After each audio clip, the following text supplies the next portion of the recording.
Sementara itu, saudara, layanan perbankan Bank Syariah Indonesia di Kabupaten Aceh Tengah juga kembali mengalami gangguan. Meski sempat beroperasi dengan normal mulai dari pagi hari, namun pada siang hari pelayanan BSI kembali mengalami gangguan.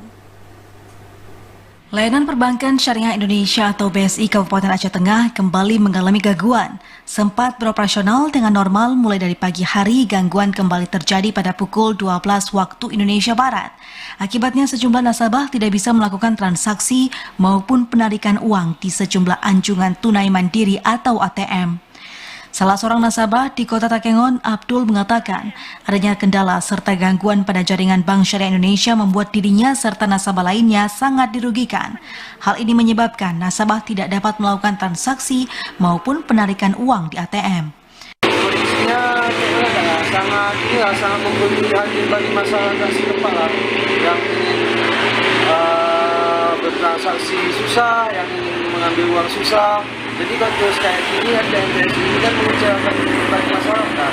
Pihaknya berharap pelayanan serta transaksi di layanan perbankan Bank Syariah Indonesia dapat segera kembali normal dan tidak mengalami kendala. Dari Takengon, Aceh Tengah, Mutia, TVRI melaporkan.